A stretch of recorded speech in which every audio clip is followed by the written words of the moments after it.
You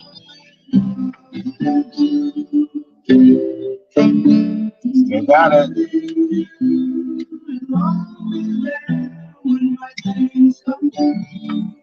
Yeah. Sample so fire, yo. Yeah. Reminisce Reminisce show, man. show. Yeah, every Tuesday, man, carrying the traditions of St. Kofa, man, because sometimes we got to go back and collect what we may have forgotten, man. Always rooted in hip hop, man, the foundations, Toronto to the world, man. And this time we got, we're going international. Like, I think this is like our first, well, okay, well, on a different continent. How about that? Because On a we did different have, continent. This is our first continental show for sure. For sure. yes. We hit up New Jersey. We hit up New Jersey. We've had some North American content, but we about to go overseas. But this is dope because as Africa is connected to the Caribbean and connected to us, like we are all one. So this homie that we're linking up in London, England, actually I met him here in Toronto and through hip Yes. hop and on Queen Street. And man's been around the world. He's done community work in like South America, London, America, like all over. I Hey. like. There's so much to say.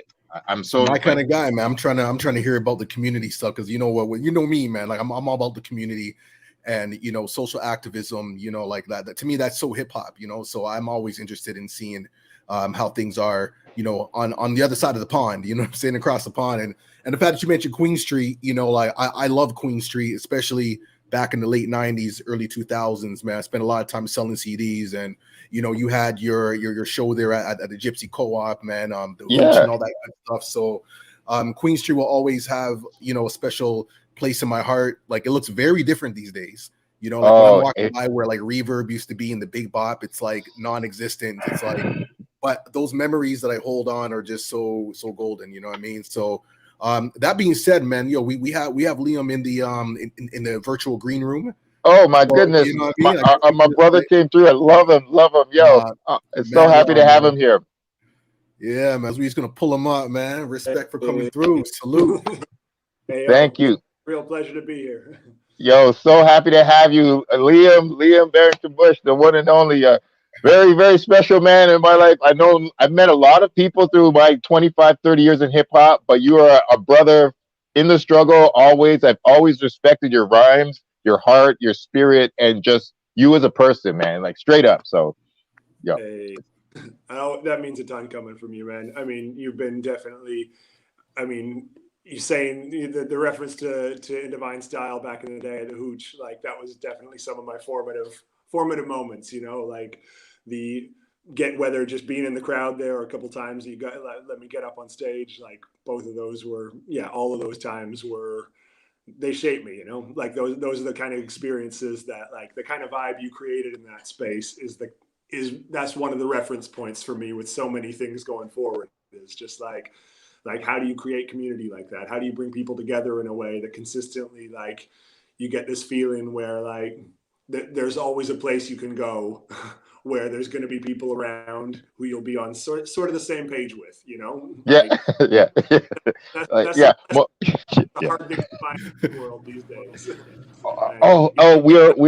We are so further splintered and fractured apart into 1,000 different categories and subgenres. Wait, I mean, and I love how you put it. It's like it was like we generally shared a love of hip hop and a love of similar beats and stuff. And there was the occasional MC or performer that you're like, but like that's just art. Yeah. That's right. You don't have to love everything, but we all appreciated each other's expression and our independent spirit in the culture. So, 100%. but yeah, I mean, this is the Reminisce show. My name is Mindbender Supreme, Addie Stewart, and this is my co-host. Yeah, Logic, man. Logic 416. Reason with Logic. We out here.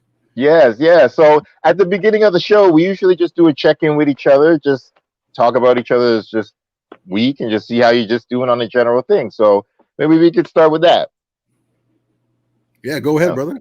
Yeah, man. How you feeling? How was your day? Like how was today, or how was your week? Is that me kicking off? Yes, Yeah, sir. man. Yeah. Cool. How's my week going?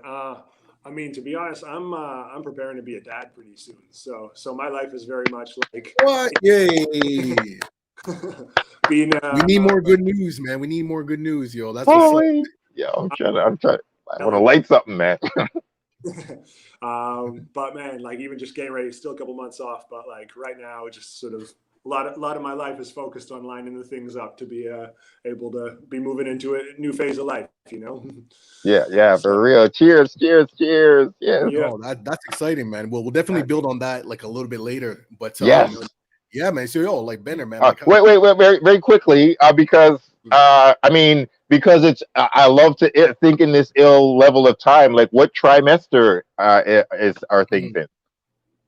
late second trimester right now. okay. So Okay, Real yeah, okay, close. all right, all right. All the best health, and all right, here the last 3 months. Here we go. Here, like blessings to the alternating. This is what I mean. It might not happen for me, which is why I'm so friends with Logic, because Logic has 2 daughters. That's right. hey, And yeah, so I mean, what I hear is, it's the most life altering experience that can possibly happen in this world. So blessings to you too, and for the last 3 months of your life, Liam, I hey, all the best, man. And you and the partner you're having it with, blessings to the fam. no doubt. Well, Logic, I'm looking for some pro tips, man. You got any We'll combo?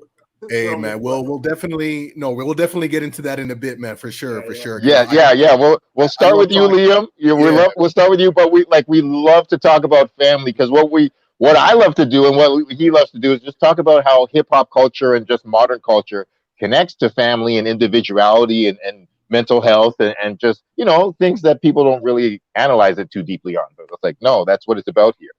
I've been reading some crazy shit about it too lately. So if you like, there's been a lot of things I've been learning about pregnancy and birth process. I think a lot of men don't necessarily spend time checking in on this, but mm. yeah, Please, if we want to go there, I got a lot of shit in my head on that front. Well, you know, yo, man, but, let's please hold go. back no thoughts. This is the space for it. We welcome all kind of that thought that you feel like other places might not hear. We want to hear it, and we love to be educated by it, or just give you a platform for it. So, Yeah. but first, where it all started, I met you as the Red Menace, and I love that. That's like a real revolution, like literally revolutionary name, and like I love.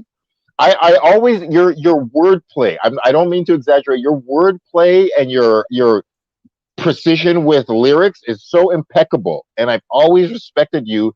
I still have your record. I didn't pull it out, but you put out vinyl. I still got it, Yeah. and you were always. That's one thing that it's so important to me, because in hip hop it's just it's teaching, it's messages, it's wisdom, and you were always somebody who always dropped mad jewels. And then, like, starting with a name like the Red Menace, I'm like, yo man, this guy isn't talking like, most of the rappers were like Tragedy Gaddafi and Nori and stuff, and I'm like, this guy comes out as Red Menace. So can you talk about those days a little? Yeah, I mean, I don't know. It's funny to go back to because like there's some parts about what I was doing music wise at that point that I'm like, yeah, okay, cool. Like I can dig that still. And there's a lot of times I look back and I'm like, I think if you're going to talk politics, you got to find ways to do it that really cut through. And I think when I look back to that era, like I didn't know that yet. Like Mm. to me, I was just like, I got some opinions. I'm going to say them, and I'm going to say them real hard over and over again. and, and I think like one of those things, maybe it's just like a grown up thing, where you're like, all right, that's probably cool for the folks who are already like 100% on side with what I'm saying. True. But like, I guess one of the things that's sort of like, as I've like connected with music again more in recent times is like, how do you say those things without beating people over the head with them? How do you say those things in a way that like just integrates them into the stories that people are living day to day, that integrates them into like, this is life. It's not like politics. People like hear capital P politics and they're just like tune out, like that's not my life. That's not what I'm about. And like to be able to sort of do like I think it's been a way more challenging thing, a way more interesting thing creatively to get into in more recent years has been just like I still want to say most of the same shit I was saying back then. Like it's not like I think It's all true. Yeah. completely out there. But like, you just got to find different ways to do it. Like different ways of conveying a message are going to connect with different people, you know? And like, there's anything wrong with doing the version at times where you're like, okay, let's just like, this is an anthem for the people who are already like riding with me 100 on this, you know? But Absolutely. That's not the only way either. And like, to me, I'm just, and it sort of ties in with some of the community organizing stuff I've been doing for a number of years now too, where it's like if I went out into the community and just like did political rants about like this thing or that thing, a lot of people would probably be like, who the hell is this dude? Like, whereas like, if you go into the space, you get to know people, you build a relationship, you find out where they're at, then you start to find a different way of like building those messages in. And then you can be like, okay, you're dealing with a shit landlord. Okay, let's talk about that. Like, that's part of a bigger thing. Like, that's part of a system that's doing that. It's not just you. You're not alone in this. Like, and it's like, to me, it's sort of a similar parallel thing with music, is how to kind of build those narratives into the music in a way that starts where folks are at. That is, it's brilliant. It's brilliant. I'm sure every rapper has gone through it, from Dead Prez to Jay-Z, to be like, how do we convert this? Like, you're so right. But Logic, please jump on that, because I know you got much experience. Everything, he's like speaking my language right now, man. It's because my brother, you know what I'm saying? Yo, like everything you're saying, like, totally resonates to even just like the work that we've done with Stolen from Africa, right? Because when you see the name, like, there could be all kinds of different like backlash and just different kinds of interpretation of it.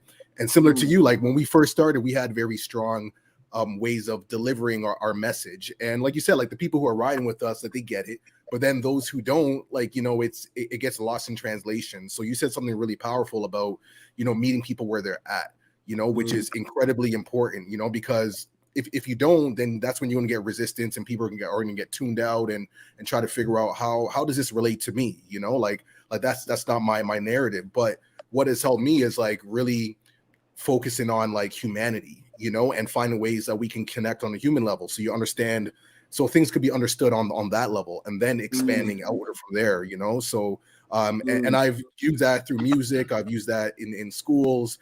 We do like a lot of workshops and whatnot, and you know, like the students that we work with are diverse. You know, like, yes, we do have a focus for Black students, but from a humanity standpoint, it's everybody. We're all in this together, and you know, like, knowledge is power, and it needs to go where it needs to go. So I totally agree with that. But I think we all go through that though. Like, we have to kind of, you know, like, learn and unlearn, and then we find like, okay, this is how we got to deliver it. We got to know our audience. You know, like, how are we going to convey this message? So I definitely agree with everything you're saying there, brother. Yo, that's so dope. And like, so you left here at a certain point in time, and you went to Oaxaca. And like, what brought you there? And one thing I wanted to ask is, like, I had a question. Like, I can't conceive. I've never been to South America or Central America yet, and I just sorry. I'm on my bag of phone. You know, we got the first one out of the way. Then maybe that kind of like cheesily ties into my question. I was going to ask, what was the hardest thing you survived down there in that place, and what was society like when you were in that place, and what brought you there? So when I was living in Mexico, I mean, still got like, I'm actually, there's posters up behind me here that are all from Oaxaca. Yeah.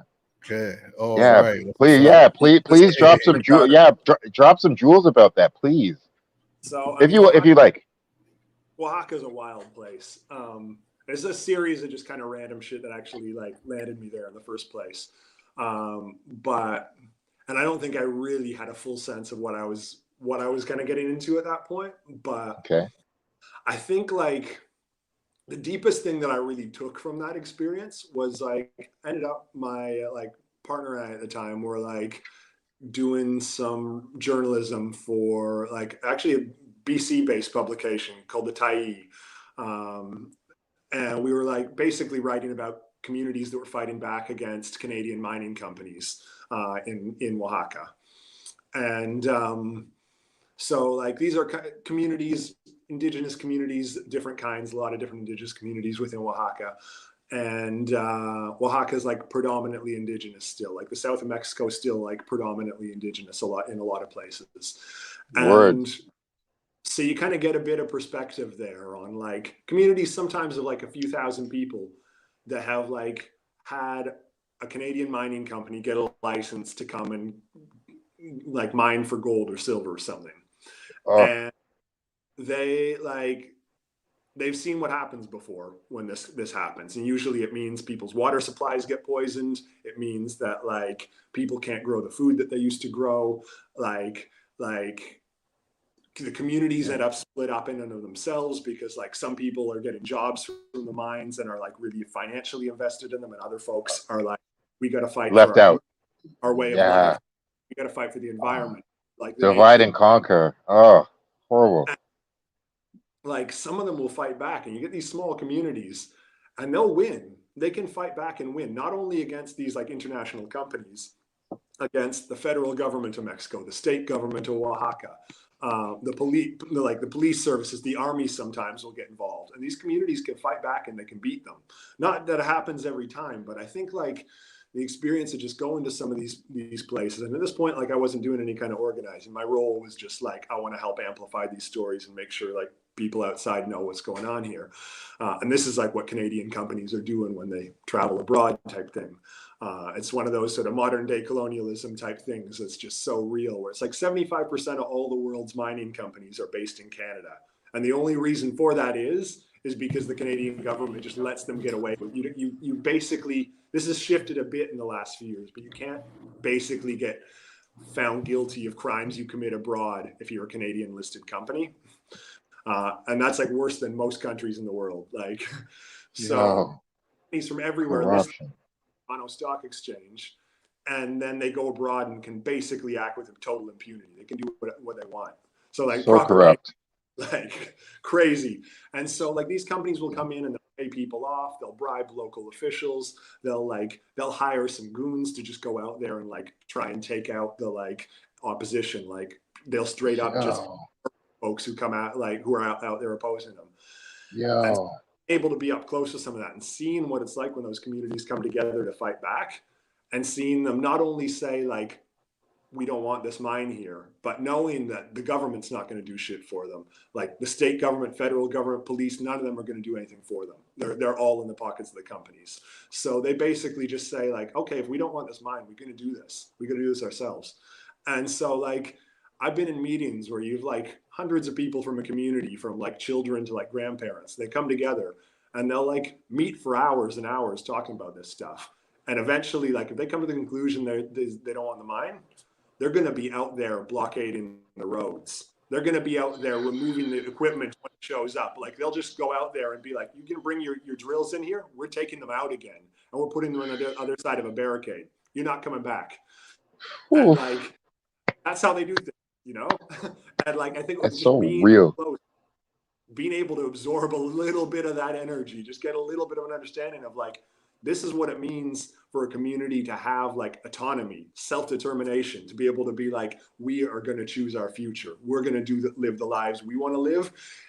Fuck whatever these like bigger international powers are telling us. Like we're going to do this. And if you get in the way, we will get you out the way. And that's like it's so the kind of power that I'd never seen up close before. And like from there, it just sort of a lot of things built in me, you know, of like, I've seen this happen. Like, there's no one that can tell me this kind of thing can't happen anymore because I've seen it up close, you know? So that was, I think, like the biggest thing for me. I mean, Oaxaca, I could talk about Oaxaca for days, but like that, I think that was the thing that like something changed in my soul at that point. And it was like, okay, I want to try and carry a little bit of this everywhere I go now.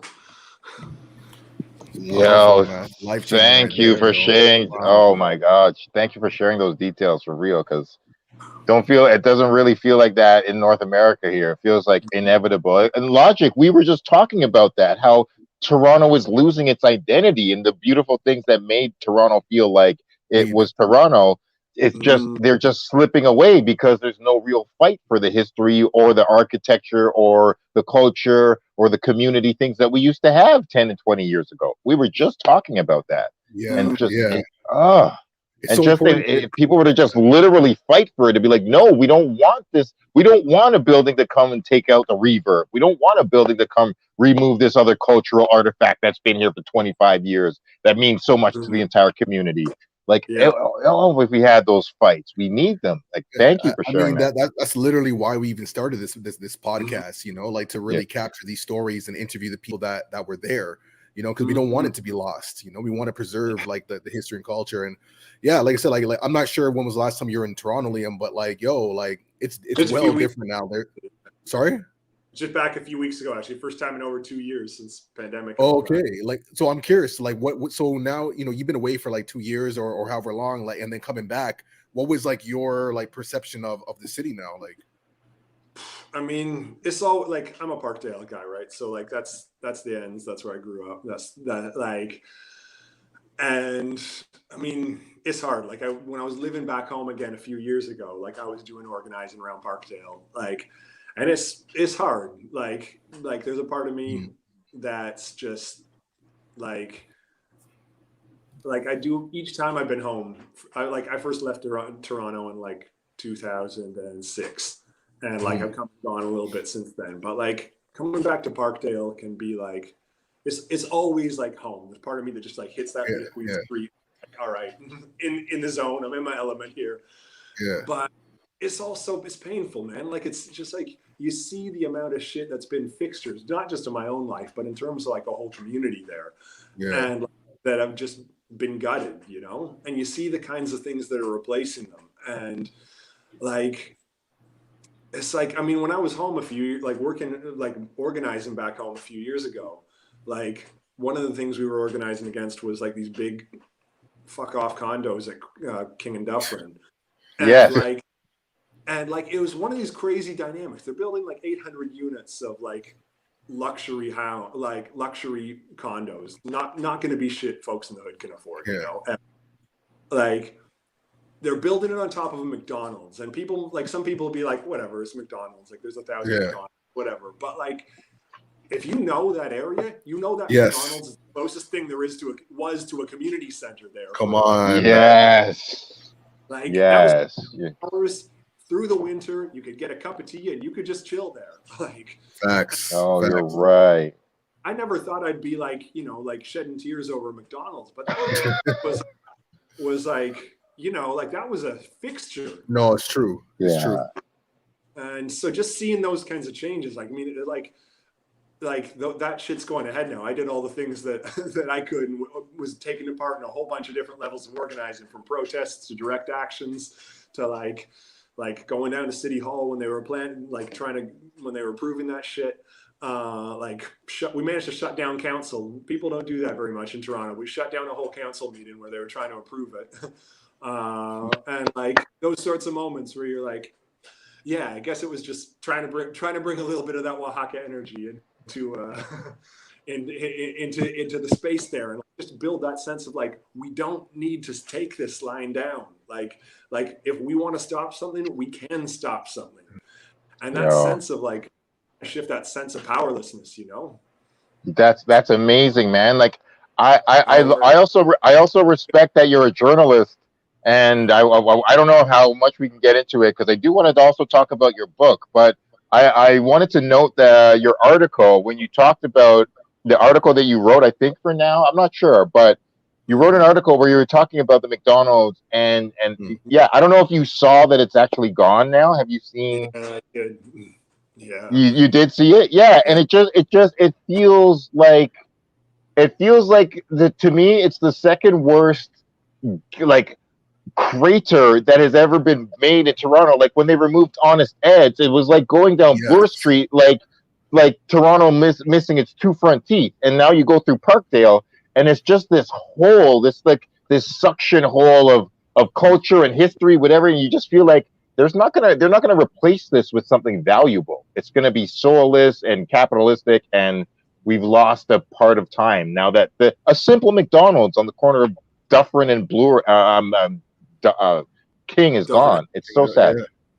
Yeah. So like, I so feel you, man. I'm so glad. I love that you write too, because journalism is such another great part of capturing history. But it's so hip hop, man. Like that's what hip hop is. Yeah. At least to us. Yeah. I was writing rhymes before I was writing articles, There we go. Yeah. Same here. Same here. But like, for real, like Chuck D, KRS-One. Like, okay, before we get into the book, I want to talk about rap a little bit.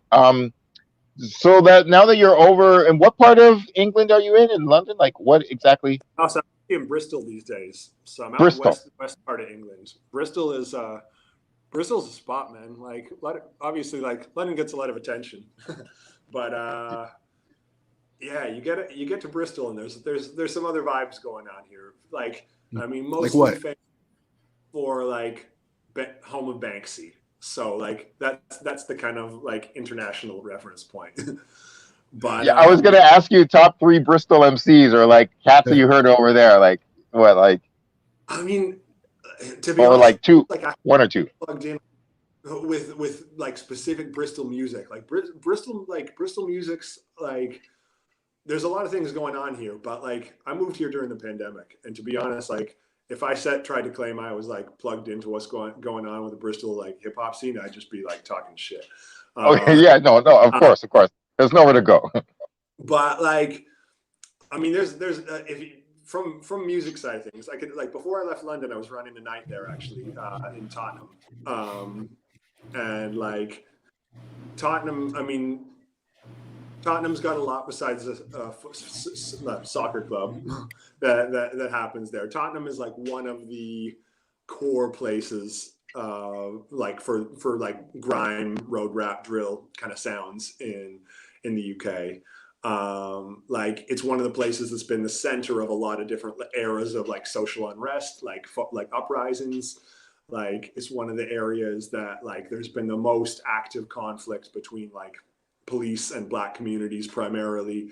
Like it's a place where a lot of things have been going on and a lot of things are going on. Like you probably were aware of the 2011 like uprisings, riots in London, like all kicked off in Tottenham over the police murder of Mark Duggan, who was like guy who lived in the area, and like that was the focal point where it like kicked off to spread all across London to neighborhoods all over the country. But like Tottenham is a place where there's some real music, and so there's very briefly like this little chunk of time before the pandemic kind of shut it down. Was running a night called Show Tottenham there, which was like basically just trying to like bring local artists out, bring artists who wanted to like do something to kind of represent what the community there is, you know, what it's about. And like, I mean, London is a popping place for music these days. I mean, like Toronto's a popping place for music these days. Don't get me wrong. Like, I think there's some really interesting overlaps in the Toronto and London sounds. Like in terms of the musical lineages, the cultural lineages, the stories of migration in both places. Like you got some overlaps in some ways that are like. To me, I'm like, man, somebody's got to make a documentary about this shit or something. But like, Yeah, what up, bro, man? Yeah, the sort of the Nailed comic it, man. road rap stuff, like road rap? like the kind of Sick. the drill road rap sound, like the Afrobeat stuff that's coming up in London these days is sick. But yeah, I mean, there's a dude, there's a real like bashment sound, like that's like mixed up in like a lot of the Afrobeat kind of stuff. There's a dude named Raver who came out and played at one of the Show Tottenham nights, who's like put some major tunes out. Had a tune called Bad Up out year and a bit ago that was just like a monster. And he's put out a whole jams. Like Raver, if you're looking for like that kind of sound, he called Janset, who like just got wild bars, like Turkish woman, like mad, like crazy bars, raps between English and Turkish. What? And like bringing levels to it, real consciousness. Like she came through like both like multiple times, like wasn't getting paid. No one was getting paid for that night, and she would just roll through, and she's like, I want to put some give me some more space on stage, and like she's sick. Singer like R&B dude who's also got some bars, bit of like sort of Anderson .Paak kind of vibe, guy named Judah James, like, real fire. bringing kind of like real depth, but like a lot of that sort of like more emotional kind of like revealing parts of himself to kind of thing that you won't always get like in music. So yeah, I mean, just like even in just a few months there in the neighborhood doing that, just connected with a whole ton of people that were coming with some real stuff. And yeah, I would really love to see somebody do something about like how the music sound, the sounds that are popping in London and Toronto have kind of both grown, because there's happening there that feels like there's just these like long lost like identical twins that have been raised in different families, Bro. kind of.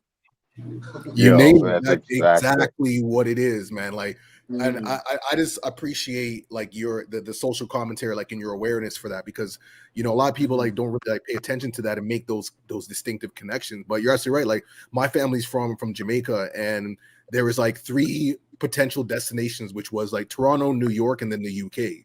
Yep. And my family was looking at New York, but then end up going to Toronto. And I know that my grandfather didn't want to go here. He wanted to go to the UK and whatever, but we ended up here. So, but you're right though. Like it is like these like long lost cousins or twins and just kind of went in different directions. But the culture and that like that lineage like still remains. And it's really fascinating to see. Like I love the UK. I love the UK, yo.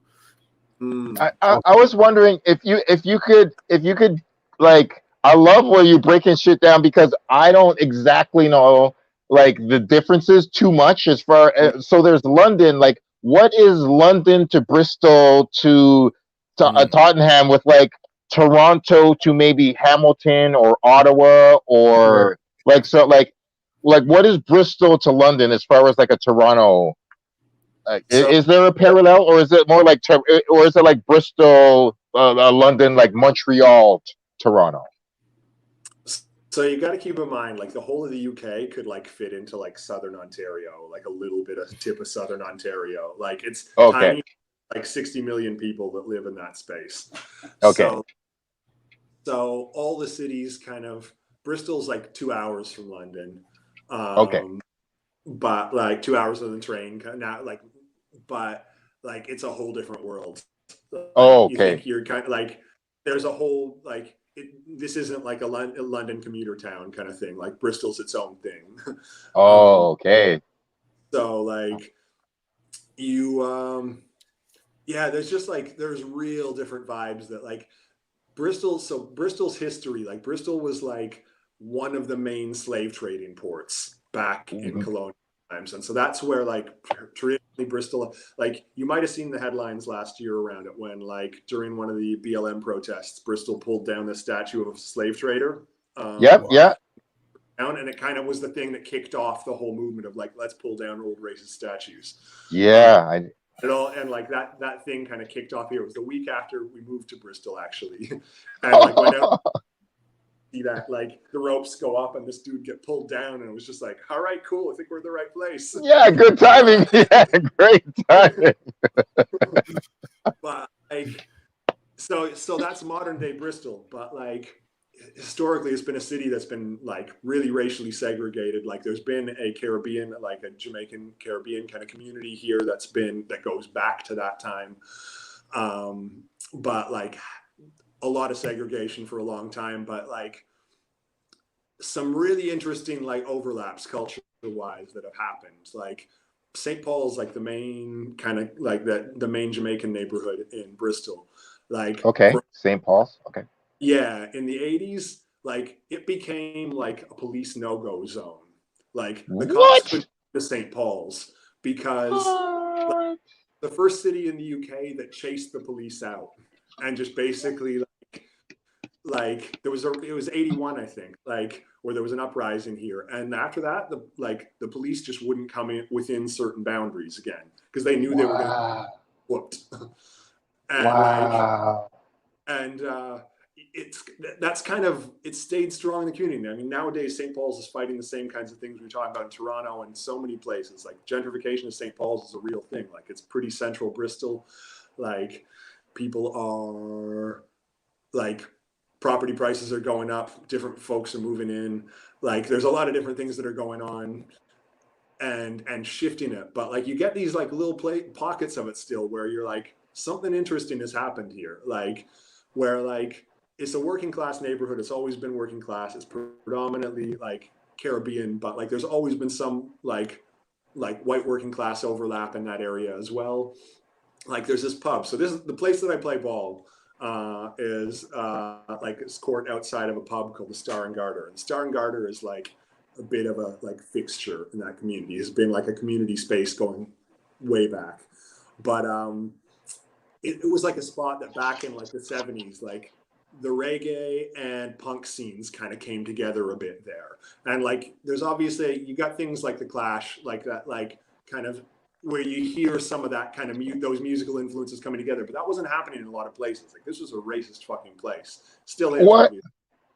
But like you'd have certain places where those different communities were actually coming together. And this pub, the Star and Garter, was like one of those places where like the punks and like the old Rastas would get down and drink beer together and just like kick it and like, come up with something new. And it's still an area where like you go around there and there's like a few, like there's a bunch of old Rastas that still kick it there. And there's like a few old white dudes with dreads that you're like, in any other place, this wouldn't make any sense. But like, if you're like of that generation and you're a white dude rocking dreads, you're basically saying you're ready to fight the cops and you're ready to fight the fascists.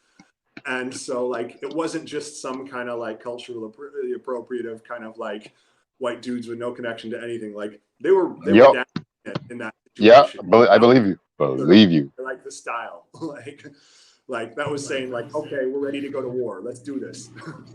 Yes. Yeah, I don't know. Bristol, I can't even remember where I was going with that, but Bristol is a place. Yeah, there's some magic here, man. Like this is definitely like, I haven't even got a graffiti thing, like Banksy's tip of the iceberg on that front, but like.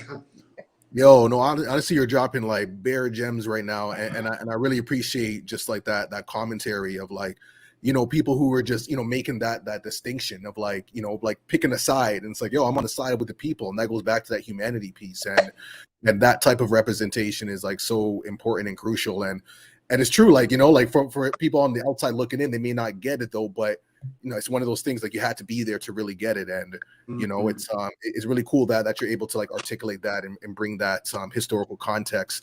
I'm just looking in the chat right now, man. I see brother, you know, Bam TV saying like, where's Stonebridge? I don't know anything about Stonebridge, so I don't know if that comes into play. Stonebridge, I have no idea, straight up. there's a lot of places in the UK I don't know. That's all right. Yo, I have a thought that's going to connect all three of us. I'd like to say, Liam, I really want to, like, as this conversation has gone on, you continue to educate me about the world, about politics, about community, and about real human integrity. And I thank you for just continuing that example.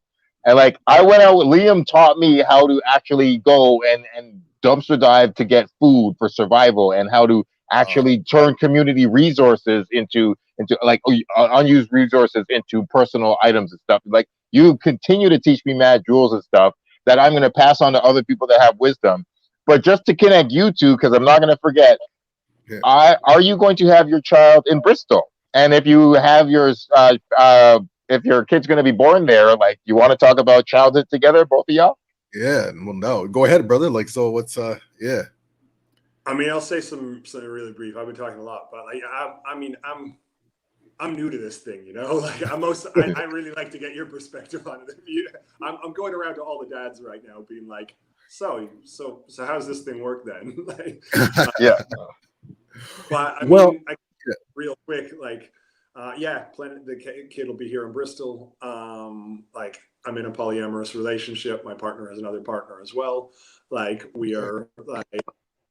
Love. It's challenging, but you know, every type of relationship is challenging. Like, I never found that's not true in any kind of configuration. We're living here, and it's a good place for it. Bristol's got a lot of space for people doing things differently. That's dope. That's real dope. What really draw me here. So it feels like there's a good community, like folks like. I mean, that Star and Garter spot I was telling you about, that pub, the basketball court, the little park that's around it. I'm like, we had some friends over for dinner tonight who are like folks who I know from the court, a couple, And we're like, as soon as this baby's born, man, that's going to be the spot. Like that's the place, Yeah. like where Well, we want the kid growing up in, you know? well, you That's like honestly, amazing. like everything, like you're already there. Like I'll say this, man. Like for me, like I have a 12-year-old and an 8-year-old, and I remember like becoming a parent. It was probably the most like terrifying experience, you know. But also like the most very like much like rewarding as well. And I'll just say this, man. Like all of my community work and like social activism and just like having that type of like integrity and just like desire for humanity has like really prepared me to become a father. So even just hearing you speak, like I think like the scariest part is like that unknown, because like you're not like holding your child yet. Like, but I promise you, as soon as you hold your child, like everything just like activates, and like it's like this like parental like instinct that just like kicks in, and you just know what to do. Like you know what I mean? And just from hearing you speak, like you already have emotional intelligence and the awareness and whatnot. Like I feel like everything that you've gone through in your life has like prepared you for this, and you have a great head on your shoulders. So like, you know, you're good to go. You know what I'm saying, on that capacity. Like you won't I mean, obviously there's going to be challenges like any relationship. Like this is a new human being that's coming into, you know, this physical existence, and you've been entrusted to take care of this child. Another perspective that has helped me when it comes to like, you know, children is that like children like choose us to be their parents, as opposed to like the other way around, that we've, you know. So it's more like, okay, like there is certain lessons and things that you have that's going to help their, you know, their purpose, like whatever that is, you know. So I think it's really about, you know, just like observing their talents and their passion, because every child is born with it, like naturally, you know. And again, because I can tell that you have emotional intelligence, you'll be able to see that, like you won't hinder it. You'll be able to recognize it's like, oh, like you're outspoken, so let's nurture this voice here, or you're creative, or you like to do this or that, and you'll be able to like really cater to that, as opposed to like previous generations, which is like, well, I like hockey, so my kid is going to be that hockey kid. When it's like, no, like kid wants to do ballet, like, you know what I mean? Like that's not what it is. So I think it's just keeping an open mind, and you know, and just knowing that, you know, things, you know, won't be perfect all the time, you know, and that's okay. You know, another point that real quick I'll just say is like, yo, just show up. Like that's probably the most powerful thing that you can do, is just be there. And honestly, like sometimes my kids come to me the questions, I'm like, yo, like I don't have the answer, I don't know, but we can find out, we can research. Like that's what I know how to do. If I don't have the answer, I might know someone who does, or whatever. So you know, you make it into like an activity, you know what I'm saying? But don't even stress, man. Like, you know what I mean? Like you're good to go, man. You're good to go. I got a question back on that. Appreciate that. Definitely. I wonder, like, you've been doing the community thing, the political thing for a minute now. Like, I'm sure from before you were a parent. How did coming into parenting, like, what's the relationship between parenting and politics to you? Like, I guess, how did that shape your politics? How did your kids shape? How did it shape your parenting? Whatever direction. Yeah, like I think it brought me more closer to humanity, actually. You know, like I you know, because when I think of like, you know, the early days, like I was like, you know, that loud guy at the protest and running up into the school boards and, you know, shutting down meetings and all kinds of stuff. But I think like becoming a parent, it made me see everybody as like, well, you know, these are like children of somebody else's, you know, like these people have parents as well. And it just kind of like softened my approach. Like it just made me a little more intentional. It didn't waver who I was at all, but it just really, like, it was almost like a rebranding. You know, I had like a lot more like empathy and compassion. So even when it comes to dealing with like ignorance or like racist people who were just like, I started looking at it from a different place. I'm like, they just don't know any better. And there's a way that I can communicate for them to like understand, you know, because if we're not in a place of understanding, then we can't find like a place to, we can't move from there, you know, when there's a disagreement. And also like understanding doesn't always mean agreeing as well. You know what I'm saying? So like all these different perspectives like really, you know, shifted that. And becoming a parent was like, again, a very like humbling experience, because you know, I wasn't with like the mother of my child, and you know, there was like court battles, and this and that, and you know, trying to like find a common ground. So it was very humbling. So like that experience definitely filtered into me looking at like, okay, like what is the goal? Is the goal to be right, or is the goal to like understand, you know? Because sometimes when you want to be right, it's like, well, I'm right and you're wrong, and I want you to feel that and tell me that I'm right. And it's like, you know, I had to step back and like, well, let me understand this person's perspective. Let me see where they're coming from. I may not agree with it, but I get it, you know, and like the series of events that may have taken place in one's life in order to come to like this like projection or whatever. So I think like as a parent, like that was probably like the main like shift, like more empathy, more compassion. It increased my intelligence and just made my like delivery and how I communicate my messaging, you know, just more from a humanity standpoint. Again, like still stern in my perspective, that's unwavering, but just my delivery was more like, oh, okay, like I can put my guard down, you know. It's like I'm not threatened, you know. So yeah. That's cool. The Yeah, thing about do you want to be right thing, I think that's like such a deep lesson. Like there's so many situations where it's like, I mean, I remember something my mom said to me at one point, like I was in a relationship years ago. It was just like, it had a lot of conflict in it. And like, I was saying something about it to my mom and she was like, do you want to be right or do you want to be together? And I remember just being like, yeah. Oh, ow, ow.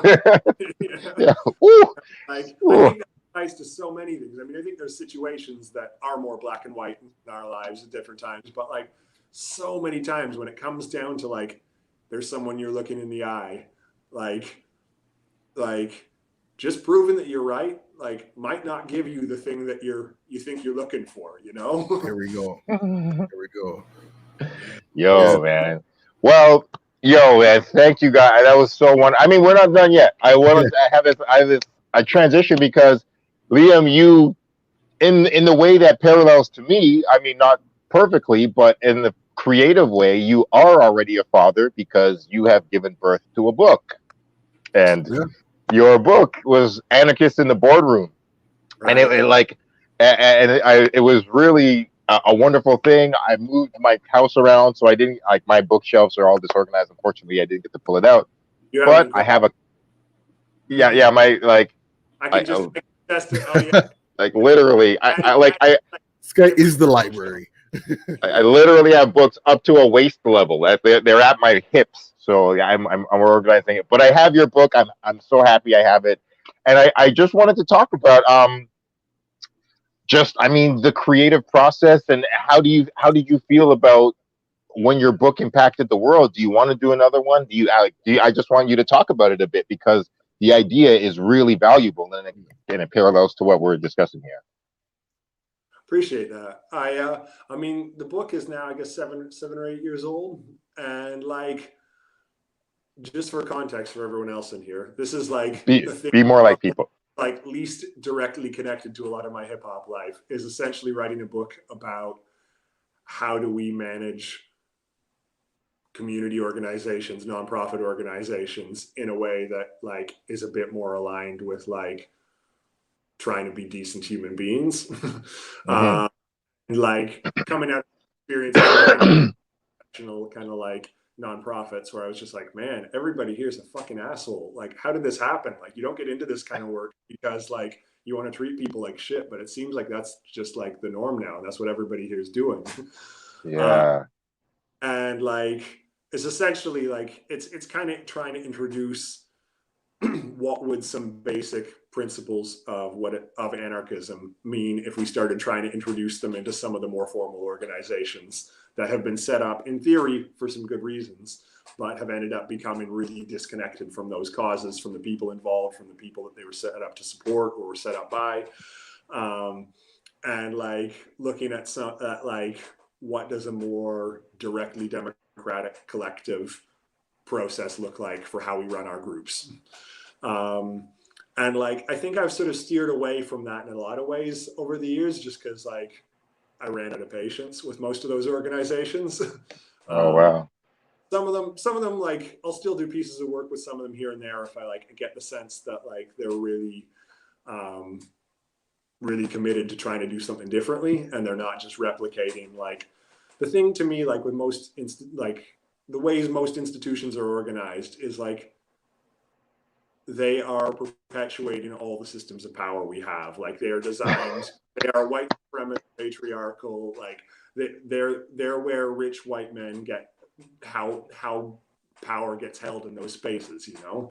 And it's like, comes down to all the nuts and bolts of like why you still have like almost entirely old white men running like all the big companies in the world, and almost like so many governments in the world, and like all the rest. It's like the systems, what it takes to like thrive in these systems is basically that you have to be born in their model in so many ways. And so like and realizing how much, even in the organizations that we set up, because we're like, we want to fight poverty, we want to like create equal opportunities for different people in different situations, we want to make sure that this kind of violence isn't happening or that, like, we still end up recreating those structures over and over again. And so the book was kind of a way to be like, how do we, like, those are not the only ways to organize. Like, we're told that that's like, if you want to organize, you need to like set up a company and like have a board with people who are like, have these named positions, and like you need to have all these like particular structures in place. And it's like,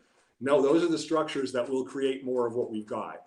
Like, yeah, for real. That's the background things that keep recreating the systems we have over and over again. Yeah, and that's part of the problem. Yeah, part of the problem, not part of the actual new solution. Yeah, exactly. So the book, like, I kind of drifted away from it. I'm still really like, I spent a lot of time working on group processes amongst like activist community organizing spaces. Like, how do we create processes that are kind of aligned with the values that we're trying to live? You know, like, if we want to create a more democratic world, we're not going to do that by like one or two people having power over everyone else. So let's try and do it. Like if we want to create a world where different voices are heard, then we need to like think about like, what are the spaces and like, why is it that those voices aren't currently heard, and what do we need to deconstruct and challenge in order to make that possible? So yeah, I mean, it's to me, it's kind of, it's like, I can be a real geek for this shit, but like, this is the kind of stuff that like, thinking through what makes groups work. Like, if we're going to create a better world in some form or another, we've got to be able to work together in ways where we are healing each other from the shit that the wider world is doing to us every day, not in ways that are continuing to harm us. Like, it should not be a precondition of like trying to create some kind of revolution that we all destroy ourselves and each other in the process. Like, it's probably not going to be very sustainable that way, you know? Yes, for real. Self-destructive revolution. Wow. Yeah. That's I think I spend a lot of my time doing these days, if I'm honest. Like I'm getting old. No. You're only as old as the newest thought functioning in your mind. So you are as about as cutting edge. You're wow, man. Old to me is giving up and just giving up and being evil. You're just giving into the old evil empire, and like, you are still bringing hope to the world. Bless your relationship, bless your untraditional journey in life, bless your artistry and your multidimensional mind. Like, I'm just so happy for you, Liam. And like, I do want to bring it back home. I don't know if we have to get off in an hour, but if I do want to bring it back to your rhyme voice, because we do have a song, and I do want to celebrate your rhyme voice, and you're a dope ass MC. And like, if we can play that Parkdale song, if you want to pull that up, Logic, we can just get into it. And just like, I haven't heard it yet, so we could just talk about Toronto a bit at the end, or whatever. Talk about hip hop a little more if you feel. Yeah, well, drop it. Let's see. Let's see. This is a bit of the fantasy that comes up sometimes when you're trying to organize in the hood. Okay.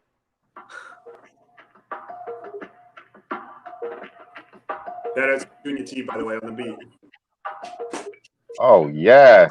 It didn't have to end this way, no. If you'd ever try to spend a day on a corner of the block when the temperature was hot for the cool kids were center stage. It didn't have to end this way. No, with your ass getting sent away. Cause we tried to coexist with your money made a fist. Then it hit us when our rent was paid. Oh.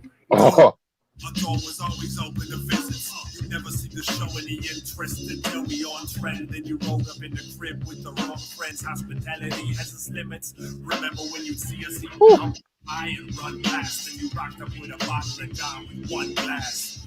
Didn't want to share, but wanted to say you were there. Try that shit again. I hope you can run fast. Here's the fun. You can come back long enough to leave your phone and wallet by the gun rack. Think about it as an uninvited punk tax. Ain't too late to reevaluate before you unpacked. Or consider this a welcome fee. It's coincidental if you've been compelled to leave. Go and tell police. Play that privilege shit. It's nice you got an army when the locals resist. Rock. On that Robin Hood, robbing for the common good, robbing for the common good, robbing for the common good. When your money comes, we make it go around like karma would. On that Robin Hood, robbing for that common good, robbing for that common good, robbing for that common good. You ain't never gonna turn a grotty hood to Hollywood. No, no, no. On that Robin Hood, but I ain't a prince of thieves, just another set of feet up on the ground of centipedes. Running through the streets with energy of medicine before it's in your dinner plate, but once it's in your weapon, check it. We on that life or death, fight or flight instinct. No, it's now or never for the hood, so we instinct. Wait till we get organized and swarm up on the sort of guys who made a buck and never gave a fuck about the poorest lives. Now we fortified, always rolling deep in the street, so they never catch a single like a 45. This a long player, down for the long haul, in until we win it, so it's you gon' play a long player. This a warning shot, this is not a song player. On that fixed speed, quickly say a long prayer, cause to stick around ain't good for your health. You could call it theft, we call it redistributing wealth. Oh, on that Yeah. Yo. Oh man, yo, that's what it's all about, man. Yo, I will defend your lyricism and your thought process. Like, oh, Hip hop, yo. yo, so hip hop, bro. You are so everything in the essence, yo. Voice of the people. Oh man, revolutionary sound, rebellious truth. Oh fuck, so real. I love it. I'm sorry, Yo, man. you have to give us a backstory to that, man. Like, Sorry. I was geeking out. I was geeking out a bit. Yeah, tell us how that song happened. I mean, it was when I was living back and organizing in Parkdale, and I was just like walking down the street some days, and like, I mean, community organizing is the like. I always think like when you're trying to change something, you got to fight against the bad shit, and you got to create something better. You know, like there's always both those parts to it, and like the community organizing side of things is definitely the way that I'm like, okay, I'm going to spend my days in the rooming houses that are at risk of gentrification. Like I'm going to like work with people to know what their rights are, so they're not going to get rent evicted by some shitty ass slumlord who's trying to sell their building to a property developer or whatever. But there's also the part that's just like when you walk down the street and you're like, what the fuck you mean there's somebody selling $5 donuts? Like, what the fuck do you mean that like the place that like used to be like a little bar that the community would meet in is now some like crazy bougie spot? Like, yeah. And that like there's these like two worlds coexisting. Like there, like to me, it's like there's this kind of certain rage that just boils up sometimes when you're like walking around and seeing like Parkdale. I mean, for anyone who's not like doesn't know Parkdale, Parkdale's got like a long history of like with folks who got basically like deinstitutionalized from the Queen Street Mental Health Center in the 80s. There's a lot of folks who struggle with a lot of mental health issues there. There's a lot of drug use, that like people self-medicating because they've like haven't had access to the right kinds of support. Like you've always seen that around the hood in Parkdale. And like there's this kind of parallel world where like you'll walk down the street and there's someone there, like they could literally be overdosing on the street or having some kind of like psychotic episode or something. And you'll see folks who are just walking down, eyes straight ahead. Like, walk past it. To me, like I have this almost like sci-fi premise in my head sometimes where I'm like these two worlds where like there's the people who were there before and they can see the new people who've landed, but like the new people who've landed can't even see the people who are there. And it's just like the visibility of like of the folks who made this hood, who've been in this hood for so long, like just getting walked across, like literally on the street sometimes, but in terms of like businesses opening up that are just are completely unaffordable to the people who've lived there forever, you know?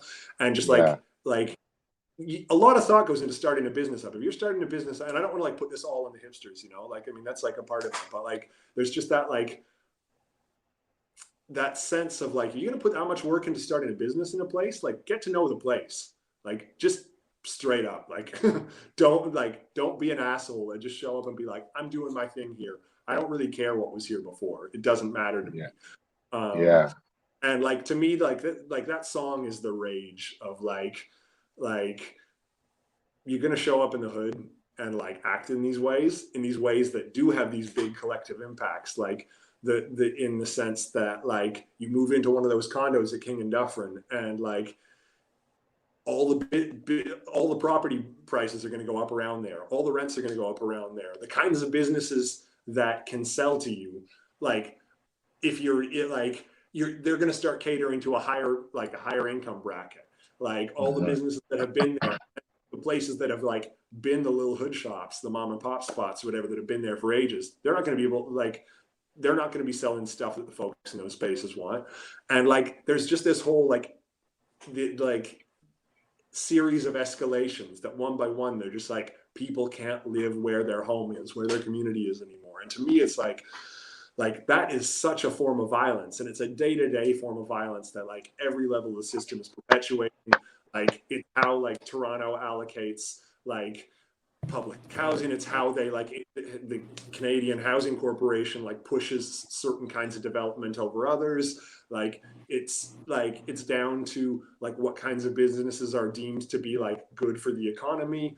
Like there's so many different levels to this, but at some level, like when you're just walking down the street and you see the folks who are sort of like the foot soldiers of gentrification in a sense, like, and like, I'm like, it's so innocuous looking, but like these folks are part of a wider system of violence. And it's like, it's not, I mean, half those folks will get priced out later on too. I mean, that's the shitty thing. They're not even like going to be real beneficiaries in the long run of this whole system. They'll get kicked out at the point where they can't afford that rent anymore. And it's just like big corporate chain stores that can come in, and just folks with like 6-figure salaries that can live there. But so like, no, I was gonna say, like, in the context of this like narrative, like do you see any parallels, like, you know, in the UK, like London, like have you seen some things going on, like? Yeah, I mean, living in London in particular, like housing organizing was the main thing I was doing there for a number of years. I was working with an organization for the last couple of years before I left called London Renters Union. Shout outs to LRU. Like really sick organization, private renters across the city coming together to organize against bad landlords, like estate agents, like property management companies, like whoever it is that might be like screwing up, like messing with people's housing. So like doing things like London is just next level on a lot of this stuff. Like it's just like so crazy expensive. Like it's like you get into that dystopian future where it's like none of the people who make the city run can afford to live in the city anymore. And so like madness. People having to commute in from further and further out to work minimum wage jobs to keep shit afloat for like a tiny minority of people, and a ton of investors who are just like own places that are there sitting empty. Like, and so you crazy kind of dystopia where you've got like these empty towers of luxury, like apartment, like condo blocks type thing that are just like sitting empty there while people are getting pushed further and further from their homes and their communities. And like, so yeah, like it's a wild situation. Like it's a parallel in so many cities around the world right now. But yeah, like Bristol's facing it too at this point. Like it's not like Bristol's not a huge city, but like it ripples out from London, because like people like me, like I moved out of London in part because I was like, I can't afford to live in London anymore. I'm gonna move to Bristol. And then Bristol's prices start to go up. So you know, it's like this whole just like the free market is not working when it comes to like housing in big cities around the world right now. Yeah, man, you said it well. Oh my goodness, man. Liam, brother, you have dropped so many jewels. I thank you so much. I mean, I'm not sure as far as time goes for you. Is it 1 a.m. there right now? It is, yeah, yeah. Okay, okay. We need to make a move pretty soon, but I feel like I don't know. I've been like, you've given me a whole ton of space to talk a lot. No, but that's what we wanted. I've taken so much wisdom from it. Logic, I hope you have too. And like, if you don't mind, please, like later on this year, you would be invited back because we really have international plans for this show, and we would love to have an update on your child, maybe or something. Yeah, there are reasons. Like, if you'd love to come back, we'd love to have you back, man. Yeah, maybe next time around I'll be here doing the like. It's 1 a.m. and the baby isn't asleep.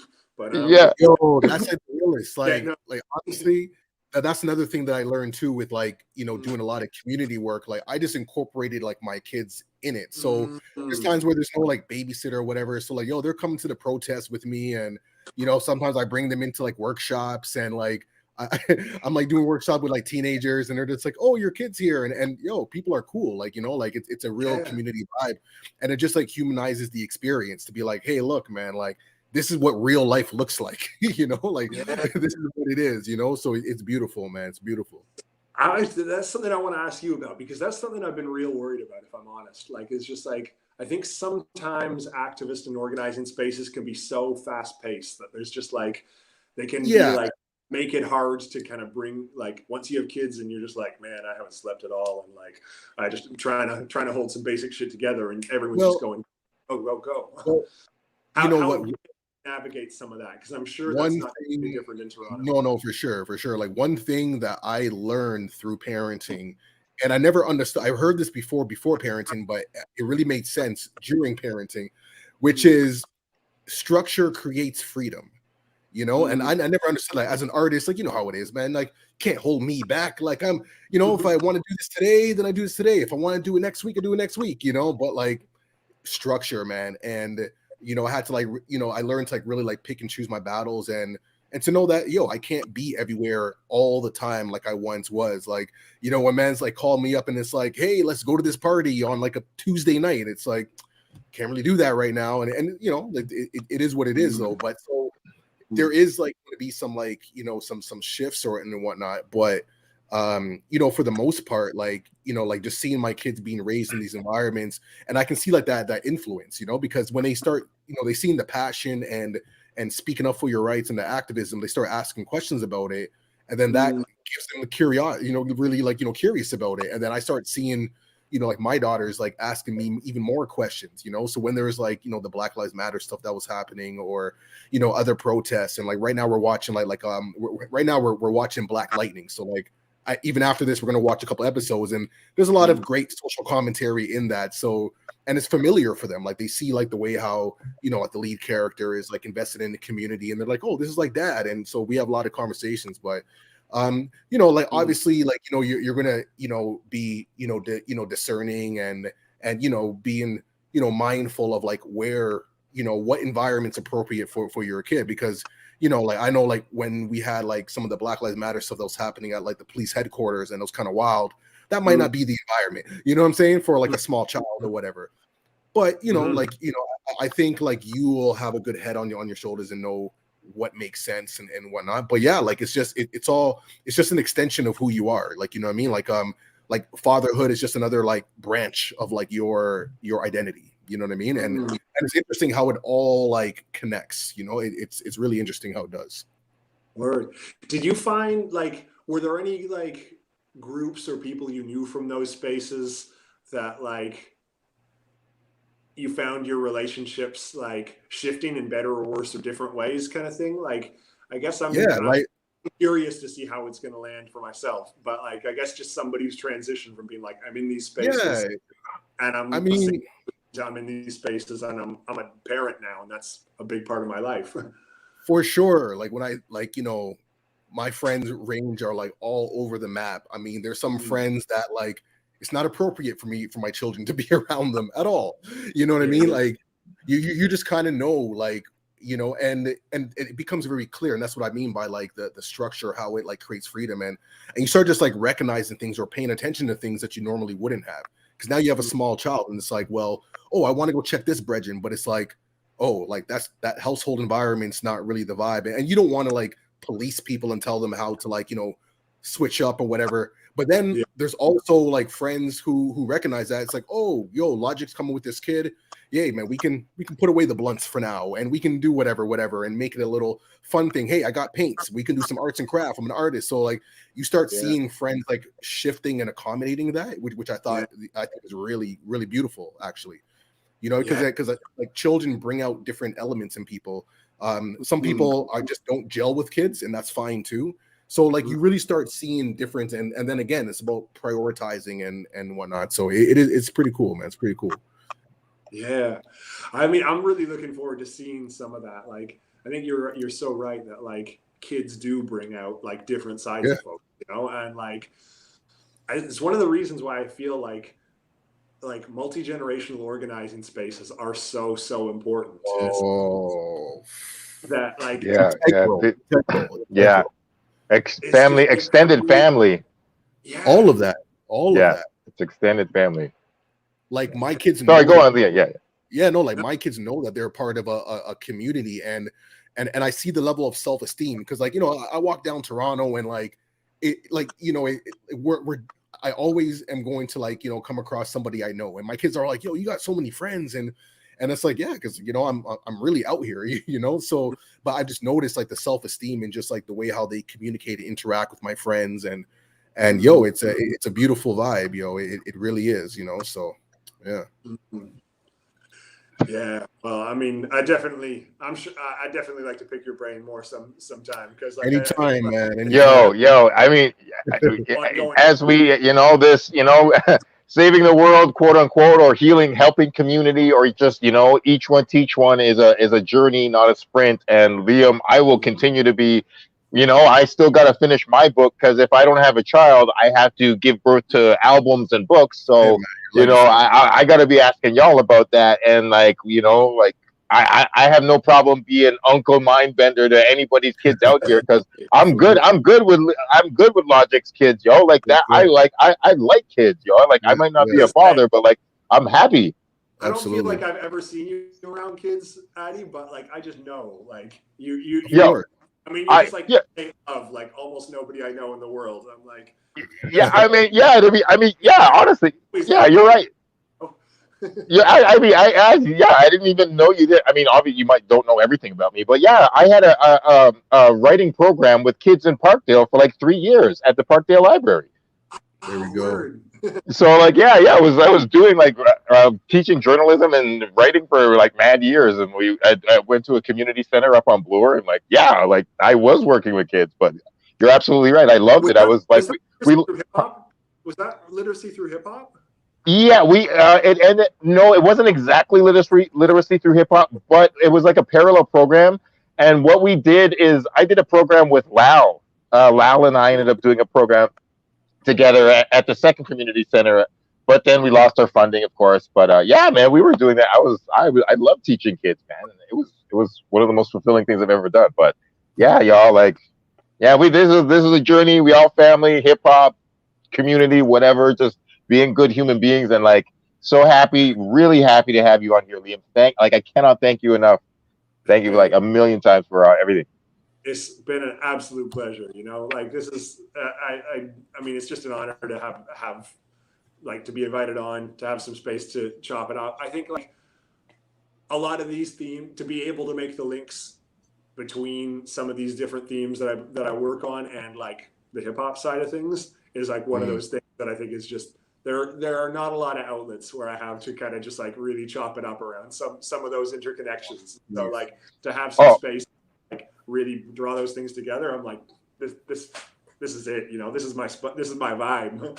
Okay. Well, I like, there has to be a 2022 updated where like, this is, I mean, I may never experience this, but y'all have, and like, you're going to have the before and after, like before I had a child and after I have a child. And like, I want to see the Liam after he has his child. I would love to talk to you and the wisdom, and just when it becomes real and you just become the next chapter of your great self, brother. So like, yeah, man, I'd love to talk to you again in a couple months, wherever. Just another time this year. Let's do this again. Hey, no doubt. Yo, man. Like Yeah, that. but like on that note, it's 1 a.m, and like you're in the last trimester, so get those nights of sleep while you can. Like get the 8 hours if you need it, because you might not get a full night of sleep for a while. Hey. Yeah, but it's the blessing, the bittersweet blessing of the beauty of fatherhood. But get that. No, man. Thank you so much for this, bro, man. Like it means, Liam, I'm so happy, man. And like to your partner, I'm not gonna air out her name on internet, but mad love to her, and love to polyamory. Like next time, maybe we can get into the relationships and stuff, because that's so wonderful. I'm so happy for y'all, and I have hope and trust and faith, and that hearts and truth and maturity and emotional intelligence will make this. Yo, your child is lucky to be blessed to be around beautiful community and family. So, peace and love. Hey, big respect, man. Hey, yo, both of y'all. Okay, yo. Until next time. Okay. Enough like that, man. All right, peace. yo. Peace. Yeah, no, that was a vibe, man. Straight from the UK, Toronto connection. Yo, like he's technically in the future right now. Like, you know what I mean? Yeah. yo, but like, yo, that's my dude. Like, oh, he's like, honestly, I was such a mad geeking. Like, the rhymes that he had on his first record were mind blowing. I've always rated him as one of the illest rappers, and like, just beyond the rhymes, like, there's a lot of dudes in hip hop who are dope MCs, but don't give a flying fuck about the community, and like. That's why I always keep in touch with Liam, because I'm like, Liam, dude, like, not only are you a dope MC, but you are so real. Well, and it's not a competition, but I'm like, that guy is a mentor to me, a teacher to me, like real community service. Like him and you are like levels. I'll tell you this, and like I didn't know anything about the brother till now. I didn't do no research. You just told me he was cool, and I just trusted that. I was like, hey, man, my mentor says, like, I know you wouldn't bring anybody here that just wouldn't, like, never. I mean, never. I was like, okay, my mentor says he's cool. Yeah. And then as he started talking, I was just like, man, like, yo, I don't even know you, man, but you're my brother, man. Like, yeah, that's like, what I'm saying. The way how he is, it's like, yo, like, I grew up with guys like that. You know what I'm saying? Like, there was like people, there was especially like, you know, like my like white brothers growing up in the hood. A lot of people didn't really understand or get it, but it's like there is a certain breed, man, like that come up and they get it, they understand it, and they're riding to the death. Like when the police come, when any kind of problem is, they're the first ones to speak. They understand the social dynamics. They're like, I will go talk to the guys. Let me go do they. Yo, like the advocacy, like it's incredible. You know what I'm saying? Yeah. The allyship. Undeniable, you know. Yo, Liam has always been brother level to me, like down ass, real ass, fucking teacher, mentor, brother, homie. Like I don't even think I've ever had an argument with that dude. It's been literally rocking since 2005. Just always down for the people, by the people. Like literally, just Black Panther, just like human ethos. And like I was like. Yo, I'm so happy we finally had him as a guest on here, and just like, yo, I have so much love for the brother. I'm glad to introduce you too. I really thank you for dropping those fatherhood jewels on him, because that is, that's just amazing. True indeed, man. Well, yo, man, we're going to leave it off like that, man. Beautiful conversations, man. Intelligence, you know, hip hop foundations. That's what it is, man. Reminisce show every Tuesday. Carrying the traditions of saying Kofa, man, because sometimes we got to go back to collect what we may have forgotten. And then, yeah. But what you got? I have one last special statement and jewel. If we have a special guest that has confirmed that they can talk on the 28th. Oh, brother Shad K. Stop this. That's confirmed. It's confirmed. 28th? Yeah, on the 28th, it's confirmed. Yeah. Except, I gotta add this. Shad is taking care of his kid in the evening, so he says his best time is after 8:30. That's when he puts his kid to bed. So like he said that it would be really helpful if we could try to get it on for 8:30. So.